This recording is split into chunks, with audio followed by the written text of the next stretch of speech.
Do you love facing level 15 Mega Knights with your under-leveled deck? Look at this very skilled gameplay of Max Elite Barbarians. It must take a lot of skill to get max cards, even at the low King Tower level, right? It is extremely common nowadays that if you are a lower level player and you hop into a match, you can face max cards even though you or your opponents aren't even that high of a level. Believe it or not, Clash Royale wasn't always like this. Let's get into how Clash Royale became the money monster it is today. Before we get into it, less than 1% of you guys are subscribed to my channel. It would mean a lot if you click that subscribe button. These videos take a lot of time and effort to make, and you subscribing really helps me keep going and creating this type of content.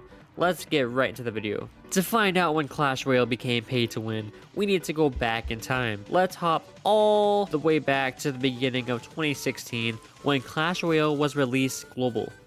Welcome to the first ever look at Supercell's new game, Clash Royale.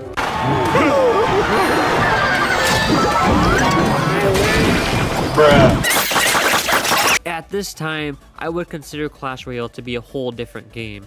When it came to the leveling up system, it seemed like everyone was mostly on an even playing field. In order to level up your cards, you simply had to play the game. The more you played the game, the more cards you would receive through chests and requesting cards.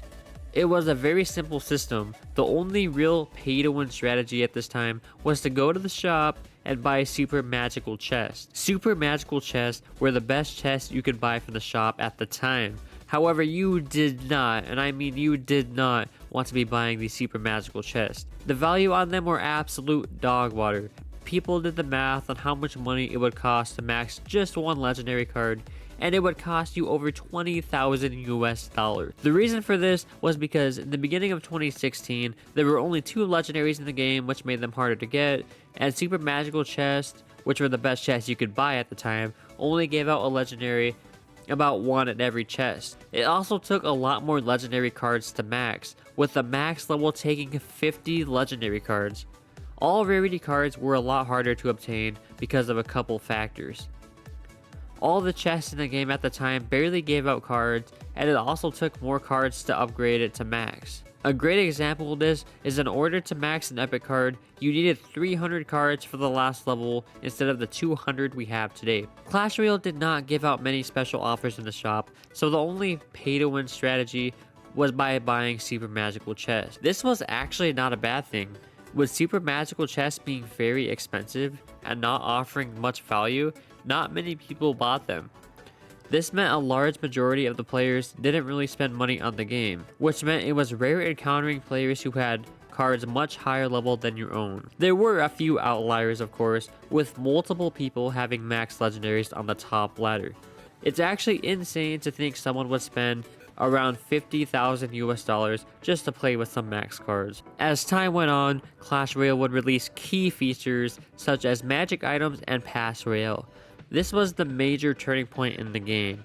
With the combination of Pass Royale, special shop offers, and magic items, people could max their cards very quickly for very cheap. Each Pass Royale season, at least in the old pass, would regularly give out 3 books of cards, a magic coin, and many other great rewards, all for the price of 5 US dollars. Nowadays, the Clash Royale shop often gives out special offers which contain various books and wildcards.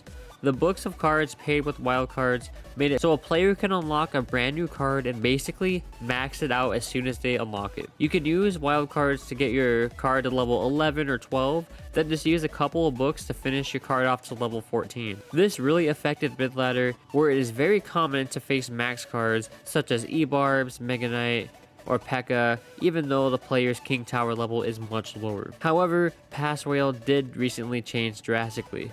Now, the Diamond Pass, which is the best variation, costs $12 instead of the old 5 US dollars, and the rewards aren't as good as the old pass. What makes the Diamond Pass kind of worth it though, is you get to play the new monthly card evolution, and sometimes the evolution is extremely overpowered, which can give you a huge advantage over other players. I recently posted a video on why Clash Royale releases overpowered cards. It will be recommended at the end of the video. With Pass Royale and all of the shop offers in play, it basically makes it so if a player pays on average 20 US dollars a month, they will have a landslide of an advantage over a player who spends no money on the game. Clash Royale posts valuable shop offers very often, especially as of recently, which include books, gold, and wildcards.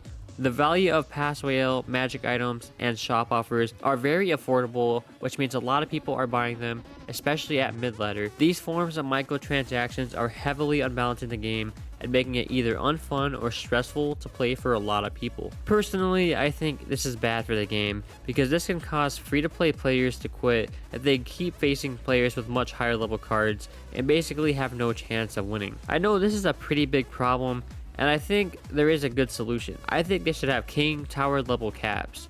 What I mean by this is if your King Tower is level 11, you can only upgrade your cards to like level 12.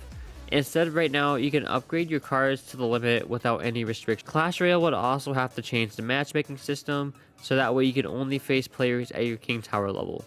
I think this would really help the game a lot by balancing it, which would make a lot of players happy. Please let me know what you think in the comments below, and if you enjoyed, be sure to like and subscribe for more content. Be sure to watch my video on why Supercell releases overpowered cards. Thanks for watching, have a good day.